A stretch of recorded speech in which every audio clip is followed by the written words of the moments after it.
नमस्कार विद्यार्थी मित्र मैत्रिणींनो, MPSC उपयुक्त चालू घडामोडी या आपल्या YouTube चॅनलवर सर्वांचे स्वागत आहे. आज आपण बघणार आहोत 19 जुलै 2023च्या काही महत्त्वाच्या चालू घडामोडी. चला तर मग सुरुवात करूयात. Let's start. आजची आपली पहिली बातमी बघूयात. नुकताच ओपेनहायमर नावाचा इंग्रजी चित्रपट प्रदर्शित झाला आहे. हा चित्रपट अणुबॉम्बचे जनक शास्त्रज्ञ जे रॉबर्ट ओपनहायमर यांच्या जीवनावर आधारित आहे. हा चित्रपट क्रिस्तोफर नोलन यांनी दिग्दर्शित केलेला आहे. हा चित्रपट कार्डबर्ड आणि मार्टिन शेर्विन यांच्या पुलित्झर पारितोषिक विजेत्या American Prometheus the Triumph and tragedy of जे रॉबर्ट ओपेनहायमर या चरित्रावर आधारित आहे. म्हणजे हे पुस्तक आहे कार्डबर्ड आणि मार्टिन शेर्विन, ज्याला पुलित्झर पारितोषिक देखील मिळालेले आहे. या पुस्तकाच्या आधारावर हा चित्रपट तयार करण्यात आलेला आहे. जे रॉबर्ट ओपनहायमर यांच्यावर भगवद्गीतेचा प्रभाव असल्याचे सांगितले जाते. जे रॉबर्ट ओपनहायमर यांनी विकसित केलेला अणुबॉम्ब प्रकल्प हा मॅनहॅटन प्रोजेक्ट म्हणून परिचित आहे.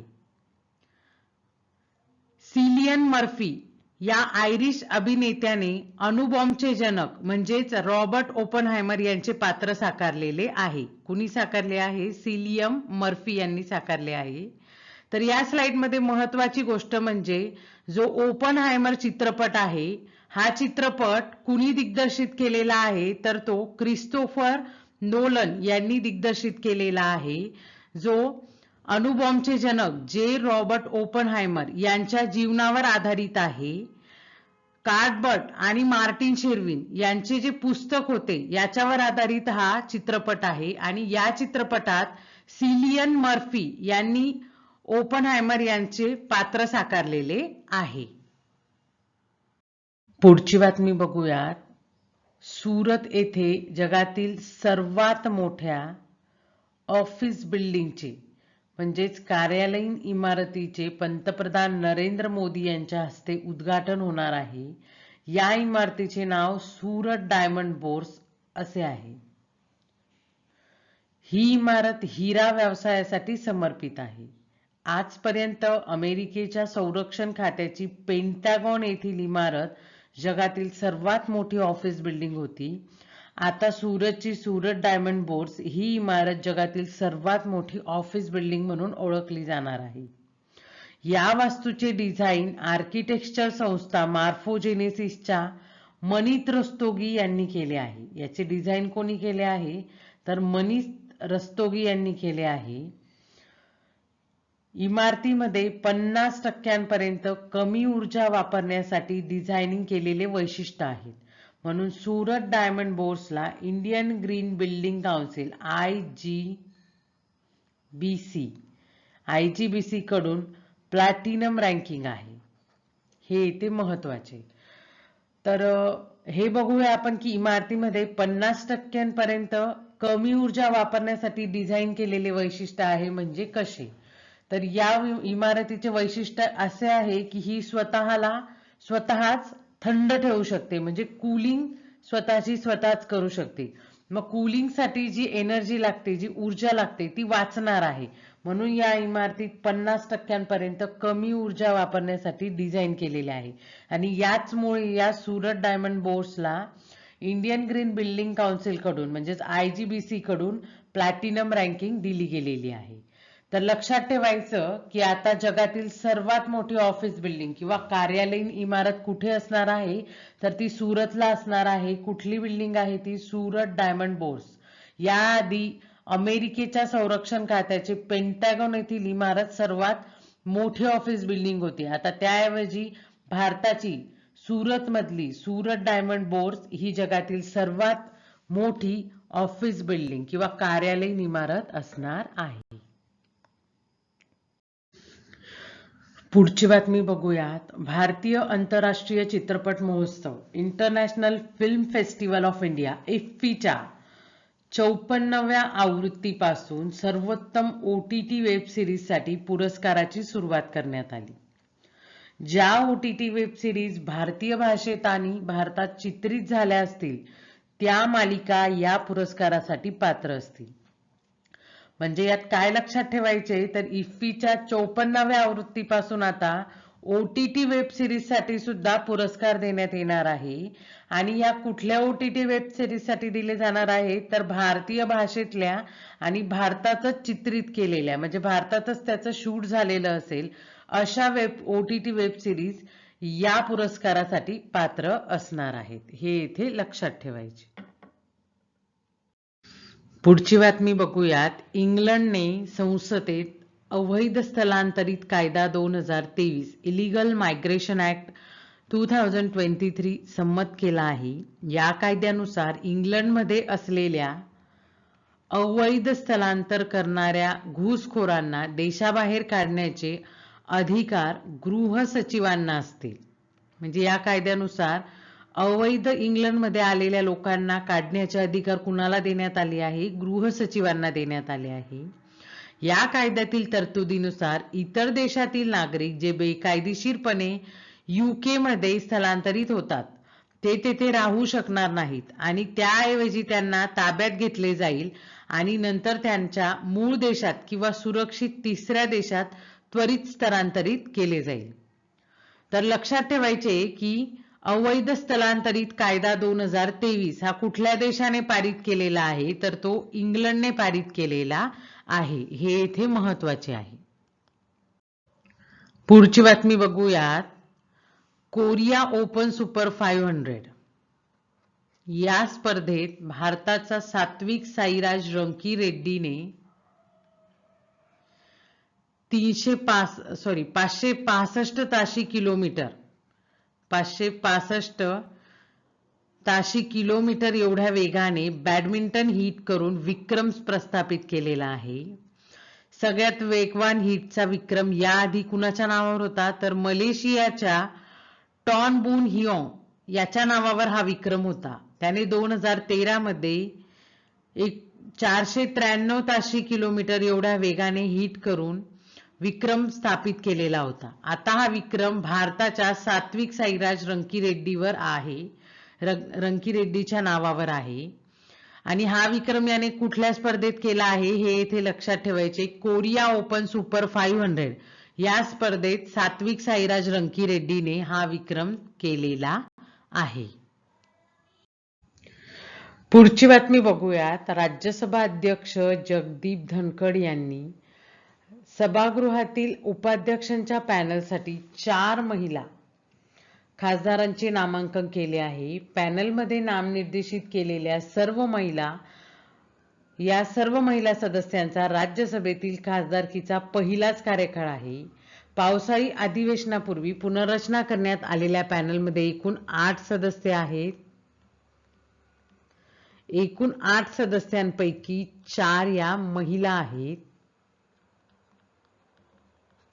आणि कुठल्या कोणकोणत्या महिला आहेत? पहिल्या PT Usha, S Phangnon Konyak, doctor Fauzia Khan आणि सुलता देव या 4 महिला खासदारांचा समावेश उपाध्यक्षांच्या पॅनलमध्ये करण्यात आला आहे. संसदेच्या वरिष्ठ सभागृहाच्या इतिहासात उपाध्यक्षांच्या पॅनलमध्ये महिला सदस्यांना समान प्रतिनिधित्व देण्याची ही पहिलीच वेळ आहे. हे इथे महत्वाचे आहे. तर आपण पॉलिटीमध्ये बघितलेलेच आहे बेसिक मध्ये की आर्टिकल 118(1) या आर्टिकल 118(1) नुसार काय आहे की प्रत्येक संसदेला आपले कामकाजाचे नियम ठरवण्याचा अधिकार असतो आणि या कामकाजाच्या नियमानुसारच राज्यसभेने देखील आपले कामकाज सुरू केलेले असते. तर राज्यसभेचे अध्यक्ष सदस्यांमधून उपाध्यक्षांचे एक पॅनल निवडतात आणि हे उपाध्यक्षांचे पॅनल केव्हा काम करते?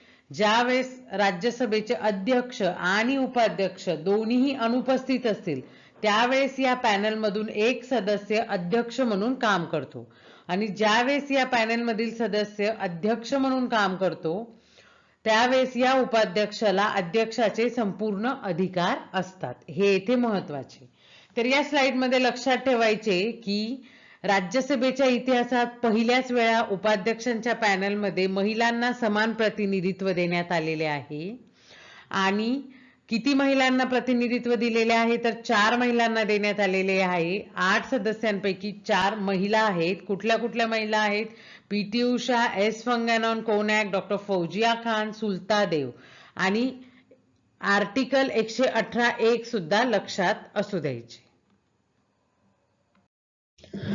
पुढची बातमी बघूयात. भारतीय हवामान विभागाने म्हणजेच IMD ने, इंडियन मेट्रोलॉजिकल डिपार्टमेंटने नुकताच प्रायोगिक तत्वावर उष्मा निर्देशांक सुरू केला आहे. एक्सपेरिमेंटल बेसिसवर हा उष्मा निर्देशांक सुरू करण्यात आला आहे. आता बघूया हा का सुरू करण्यात आला आहे.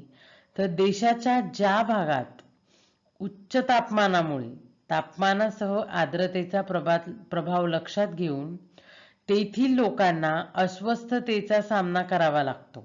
आता जास्त तापमानामुळे तेथे राहणाऱ्या लोकांना त्याचा प्रॉब्लेम होतो, त्याचा त्रास होतो. अशा प्रदेशातील लोकांना स्वतःचा बचाव करण्याबाबत मार्गदर्शन करण्यासाठी भारतीय हवामान विभागाने प्रायोगिक उष्मा निर्देशांकाचा प्रारंभ केला आहे. National Weather Services, National Oceanic and Atmospheric Administration USA द्वारे वापरल्या जाणाऱ्या उष्मा निर्देशांक समीकरणाचा वापर करून उष्णता निर्देशांक काढला जातो.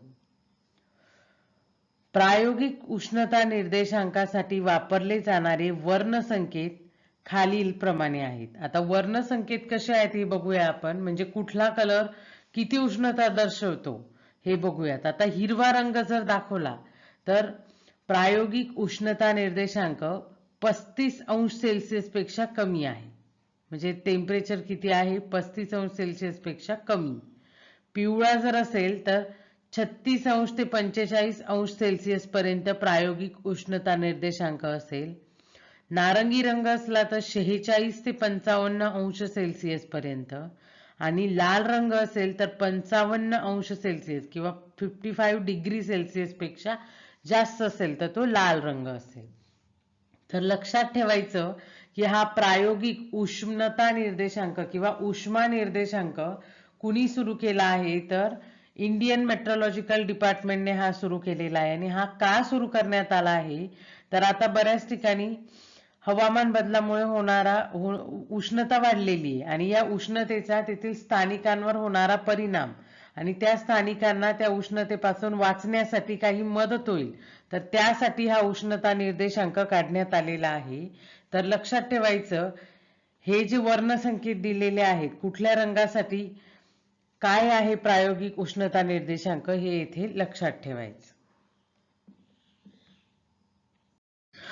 पुढची बातमी बघूयात. नेव्हिगेशन ऍप्लिकेशन्स आणि सेवांमध्ये स्वावलंबन साध्य करण्याच्या दिशेने एक महत्त्वपूर्ण पाऊल उचलताना एलेना जिओ सिस्टम्स या बेंगळुरू स्थित कंपनीने भारतीय प्रादेशिक नेव्हिगेशन सॅटेलाइट सिस्टीम म्हणजेच नाविकवर आधारित देशातील पहिले हँड होल्ड नेव्हिगेशन डिव्हाइसचे अनावरण केले आहे. म्हणजे हे देशातले पहिले हँड होल्ड नेव्हिगेशन डिव्हाइस असेल. आता याचा वापर कुठे कुठे होणार आहे हे बघू आपण. हे का तयार करण्यात आले आहे तर रेल्वे, जमीन सर्वेक्षण, दूरसंचार आणि हायड्रोकार्बन अन्वेषण यासारख्या विविध पायाभूत सुविधा प्रकल्पांसाठी अचूक दिशादर्शन प्रदान करण्याचे या उपकरणाचे उद्दिष्ट आहे. तर या स्लाइडमध्ये महत्वाची गोष्ट लक्षात ठेवायची की हँड होल्ड नेव्हिगेशन डिव्हाइसचे जे अनावरण करण्यात आले आहे तर हे हँड होल्ड डिव्हाइस कशावर आधारित आहे तर ते भारतीय प्रादेशिक नेव्हिगेशन सॅटेलाइट सिस्टीमवर म्हणजेच नाविकवर आधारित आहे. आणि हे कुठल्या कंपनीने तयार केले आहे तर एलेना जिओ सिस्टम या बेंगळुरूला असलेल्या कंपनीने हे तयार केलेले आहे. हे इथे लक्षात ठेवायचे. आता नाविक बद्दल माहिती आपण मागच्या स्लाइड्स मध्ये बघितलेलीच आहे तर तेथून याची सविस्तर माहिती बघून घ्यायची आहे.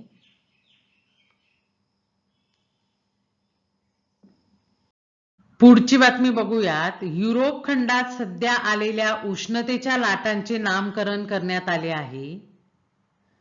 सेर्बेरस आणि कॅरॉन अशी नावं या उष्णतेच्या लाटांना देण्यात आली आहे. सेर्बेरस हा टायफॉन आणि एकिडना यांचा 3 तोंड असलेला मुलगा आहे. आता हे ग्रीक जे पुराण आहेत त्याच्यातील हे नावं आहेत. सेर्बरस आणि कॅरॉन उष्णतेच्या लाटांना दिले गेलेले नाव आहेत. सेर्बरस हे इटलीच्या हवामान विभागाने प्रतिचक्रवाताला नाव दिले आहे. कॅरॉन हा निक्स आणि इरेबस यांचा मुलगा आहे जो आत्म्याला पाताळ लोकात घेऊन जातो. ही सर्व नावे ग्रीक पुराणातील आहे. तर या स्लाइड मध्ये सर्वात महत्वाचे म्हणजे प्रश्न असा येऊ शकतो की सेर्बेरस आणि कॅरॉन हे कशाशी संबंधित आहे. सध्या चर्चेत असलेले सेर्बेरस आणि कॅरॉन ही कशाशी संबंधित आहे, तर ही युरोप खंडात आलेल्या उष्णतेच्या लाटांना दिली गेलेली नावं आहेत. हे येथे लक्षात ठेवायचं. पुढची बातमी बघूयात. QS quarterly Simmons best student cities ranking. QS विद्यार्थ्यांसाठी सर्वोत्तम शहर क्रमवारी 2024. आता ही क्रमवारी विद्यार्थ्यांसाठी कोणते शहर शिक्षणासाठी उत्तम आहे हे दाखवते. म्हणजे विद्यार्थ्यांना शिक्षणासाठी कुठले शहर चांगले आहे हे या क्रमवारीनुसार कळेल. तर या क्रमवारीत पहिल्या 100 विद्यार्थ्यांसाठी सर्वोत्तम शहरांमध्ये म्हणजे जी पहिली 100 शहरं या क्रमवारीनुसार दिलेली आहेत त्यात एकही भारतातील शहर नाहीये. मुंबई हे 118व्या स्थानावर आहे, दिल्ली 132व्या तर बेंगळुरू हे 147व्या क्रमांकावर आहे. ही क्रमवारी ठरवताना जगभरातील 160 प्रमुख शैक्षणिक स्थळांची तुलना केली गेली. म्हणजे 160 शहरांचा अभ्यास येथे केला गेला. ही क्रमवारी ठरवताना खालील 6 निकष वापरले गेले. आता कुठले निकष आहेत हे बघू आपण. विद्यापीठांची जागतिक क्रमवारी, विद्यार्थी मिश्रण, रोजगाराच्या संधी, जीवनमानासाठी लागणारा खर्च, शहराबद्दल विद्यार्थ्यांचे मत, शहरातील जीवनमानाचा खर्च, या 6 गोष्टी बघून ही क्रमवारी काढण्यात आली आहे. तर 2024 साठीच्या या क्रमवारीत प्रथम 3 शहरे कुठली आहेत.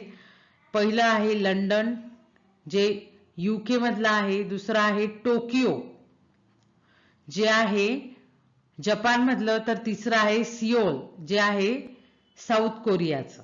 तर लक्षात ठेवायचं की QS quarterly Simmons best student cities ranking 2024 या रँकिंग मध्ये पहिलं शहर आहे लंडन आणि याच्या पहिल्या 100 शहरांमध्ये भारतातील एकही शहर नाही. पण 118व्या स्थानावर मुंबई आहे,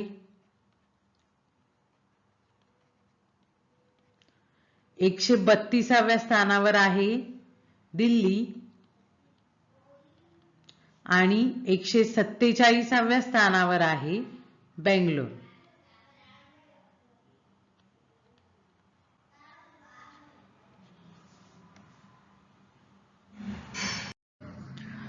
पुढची बातमी बघूया. छत्तीसगड राज्य सरकारद्वारे अनुदानित ग्रामीण आवास न्याय योजना, कुठली योजना? ग्रामीण आवास न्याय योजना सुरू केली आहे. ज्यांना स्वतःची घरे नाहीत अशा कुटुंबांना राज्य सरकार आवास सुविधा पुरवणार आहे, म्हणजे घरांची सुविधा देणार आहे. तर ग्रामीण आवास न्याय योजना ही कुठल्या राज्य सरकारची योजना आहे असा प्रश्न येऊ शकतो. तर ती आहे छत्तीसगड राज्य सरकारची योजना. हे येथे महत्वाचे आहे.